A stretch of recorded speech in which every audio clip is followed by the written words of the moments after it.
Hello everyone, Radhe Radhe. आप सभी को दिवाली की हार्दिक हार्दिक शुभकामनाएं। आप सभी की दिवाली मंगलमय हो और माता लक्ष्मी की कृपा आप सब पर सदा और सर्वदा बनी रहे।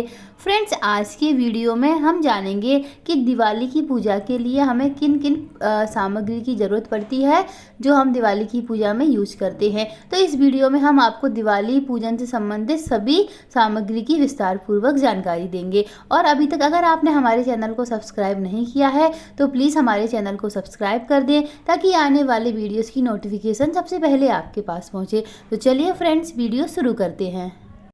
तो सबसे पहले यहाँ पर हम एक चौकी ले लेंगे और उस पर बिछाने के लिए लाल या पीला कपड़ा ले लेंगे। कोशिश करें कि आप लाल या पीला ही कपड़ा लें क्योंकि ये दोनों रंग ही शुभ माने जाते हैं। उसके बाद दोस्तों हम यहाँ पर माता लक्ष्मी का फोटो ले लेंगे जिस पर कुबेर भगवान, माता लक्ष्मी, सरस्वती, भगवान गणेश सभी दिए हुए होते हैं। तो इस तरीके की हम फ़ोटो ले लेंगे। अगर आपने नई फ़ोटो नहीं ली है तो आपके पास जो पिछले साल की फ़ोटो रखी है उसका ही आप यहाँ पर यूज कर सकते हैं। और आप यहाँ पर इस तरीके से माता लक्ष्मी और गणेश जी की भी फ़ोटो ले सकते हैं। ये फ़ोटो आप पीतल की या फिर तांबे की भी ले सकते हैं। और उसके बाद यहाँ पर हम सरस्वती माता की फ़ोटो ले लेंगे क्योंकि सरस्वती माता का भी पूजन दिवाली के पूजन में आवश्यक तौर पर किया जाता है। और दोस्तों इसके बाद हम भगवान गणेश की मूर्ति ले लेंगे। तो अगर आप नई खरीद कर नहीं लाए हैं तो आपके पास जो पिछले साल की मूर्तियाँ रखी हैं उनका भी आप यहाँ पर प्रयोग कर सकते हैं। और अब यहाँ पर हमें ज़रूरत होती है दियों की। तो जैसे आपके पास हो 7, 21, 51 जैसे आप जलाना चाहें वैसे आप यहाँ पर दिए ले सकते हैं।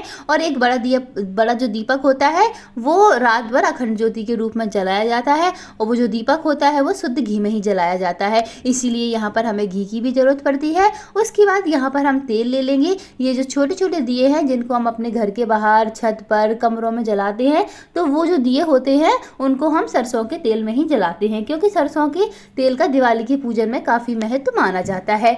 उसके बाद दोस्तों हमने यहाँ पर ये थाली ले ली है जिससे हम अपनी दिवाली का पूजन करेंगे। तो यहाँ पर हमने हल्दी, रोली, चंदन, सुपारी, दिया, धूप, मिठाई और आपके पास अगर सफ़ेद और पीली मिठाई हो तो वो आप ले लें, नहीं तो आपके घर में जो भी भोग प्रसाद बना हो वो आप यहाँ पर चढ़ा सकते हैं, या फिर आपने घर में जो भी मिठाई बनाई हो वो भी आप यहाँ पर ले सकते हैं।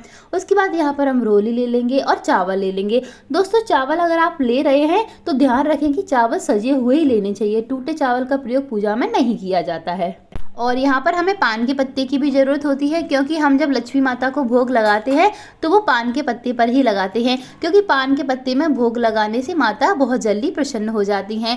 और दोस्तों उसके बाद यहाँ पर हम फूल ले लेंगे। तो दिवाली के दिन फूल काफ़ी आसानी से मार्केट में मिल जाते हैं, तो जैसे फूल आपको मिले उस तरीके से आप यहाँ पर फूल लेकर आ सकते हैं। माता लक्ष्मी को कोशिश करें कि लाल रंग के ही पुष्प चढ़ाएं, अगर नहीं है तो जो मिले आप वो लेके आ सकते हैं। और उसके बाद यहाँ पर हम ले लेंगे कमल गट्टे जो कि माता लक्ष्मी को अति प्रिय होते हैं। तो दिवाली के पूजन में आप लोग कोशिश करें कि माता लक्ष्मी को कमल गट्टे आवश्यक तौर पर चढ़ाएं। 5, 7, 11 जैसे हों आपके पास वैसे आप यहाँ पर माता रानी को कमल गट्टे चढ़ा सकते हैं। और उसके बाद यहाँ पर हमने कौड़ी ले ली है। कौड़ी भी दिवाली की पूजा में काफ़ी शुभ मानी जाती है। इसके अलावा आप यहाँ पर गोमती चक्र भी ले सकते हैं, अगर आपके पास है तो आप ले सकते हैं। और यहाँ पर हमने कुछ लंबी बाती ले ली हैं क्योंकि दिवाली की जो पूजा होती है उसमें जो दिए जलाए जाते हैं वो लंबी बाती में ही जलाए जाते हैं, तो इस बात का भी आप लोग विशेष तौर पर ध्यान रखें। और यहाँ पर हम खील भी ले लेंगे क्योंकि जो खीलें होती हैं उनका दिवाली के पूजन में बहुत ज़्यादा महत्व होता है। आप यहाँ पर खील, बतासे या फिर गट्टे भी ले सकते हैं। और उसके बाद यहाँ पर हम धनिया ले लेंगे। दोस्तों धनतेरस के दिन या दिवाली के दिन आपको थोड़ी सी धनिया मार्केट से ज़रूर खरीद के लाना है, चाहे थोड़ी सी लेकर आएँ लेकिन आप धनिया ज़रूर लेकर आएँ। और उसके बाद यहाँ पर हम फल ले लेंगे। तो जो भी ऋतु फल हो वो आप यहाँ पर ले सकते हैं। कोशिश करें कि अगर आपको पीले जो है फल मिल जाएं तो बहुत अच्छा है, नहीं मिले तो जो फल है वो यहाँ पर आप चढ़ा सकते हैं। उसके बाद दोस्तों यहाँ पर हम सप्त अनाज चढ़ाते हैं जो कि साबुत होते हैं। तो मैंने यहाँ पर तिल, मूंग, उड़द, धनिया, चने, चावल ये सारे सप्त अनाज यहाँ पर मैंने ले लिए हैं। दिवाली की पूजन में सप्त अनाज का भी काफ़ी ज़्यादा महत्व होता है। और उसके बाद आपने दिवाली पर जो भी कुछ खरीदा है, सोना चांदी जो भी आप खरीद रहे हैं उसका यहाँ पर पूजन करना होता है। तो आपने अगर कुछ नया नहीं खरीदा है, जो पुराना है वो भी आप यहाँ पर उसका पूजन कर सकते हैं। उसके बाद यहाँ पर हम कुछ पैसे रख देंगे क्योंकि ये सारी चीज़ें होती है वो धन होती है और माता लक्ष्मी धन की देवी मानी जाती हैं। और अगर आपने कुछ नया नहीं खरीदा है तो जो पुराना है उसका भी आप यहाँ पर पूजन कर सकते हैं। इसके अलावा आपने धनतेरस के दिन जो भी बर्तन खरीदे हैं उसका भी यहाँ पर पूजन किया जाता है। तो दिवाली के दिन आपने जो भी कुछ खरीदा हो धनतेरस पर, दिवाली पर, उन सारी चीज़ों का पूजन यहाँ पर किया जाता है।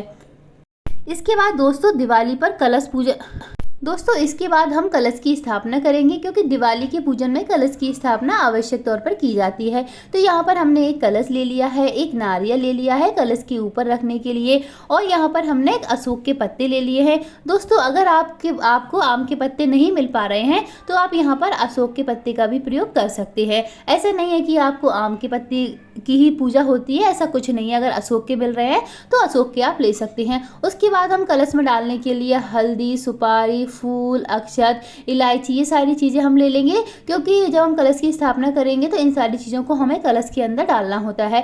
और इसके बाद कलश के ऊपर रखने के लिए हम अनाज ले लेंगे। तो जो भी साबुत अनाज हो, चावल, बाजरा, गेहूँ, जो भी हो वो आप यहाँ पर ले सकते हैं। उसके बाद दोस्तों यहाँ पर हम झाड़ू ले लेंगे, क्योंकि दिवाली के दिन या फिर धनतेरस के दिन झाड़ू का पूजन आवश्यक तौर पर किया जाता है, क्योंकि झाड़ू को यहाँ पर हम लक्ष्मी के रूप में पूजते हैं। इसीलिए दिवाली के दिन आप झाड़ू का पूजन आवश्यक तौर पर आपको करना चाहिए। और दिवाली या फिर धनतेरस के दिन आपको झाड़ू खरीदकर ज़रूर लेके आनी चाहिए। आप नारियल की या फिर फूल झाड़ू, कोई भी झाड़ू आप दिवाली के दिन आवश्यक तौर पर खरीद कर लाएं। तो दोस्तों ये थी दिवाली पूजन से संबंधित बेसिक सामग्री, जिसकी मैंने आपको संपूर्ण जानकारी दी है। इसके अलावा आपके घर में जो भी पूजन में यूज होती हो जो भी सामग्री, वो भी आप यहाँ पर ले सकते हैं। हमारे यहाँ पर बस इतनी सामग्री का प्रयोग किया जाता है, तो वो सब मैंने आपको यहाँ पर बता दिया है। बाकी अगर आपको ये वीडियो अच्छा लगा हो तो प्लीज़ चैनल को सब्सक्राइब और वीडियो को लाइक ज़रूर कर दें। और दोस्तों अगर आप दिवाली पूजन से संबंधित और भी वीडियोस प्राप्त करना चाहते हैं तो मैंने डिस्क्रिप्शन में लिंक दे दिए, आप वहां पर जाकर चेक कर सकते हैं। Thank you for watching.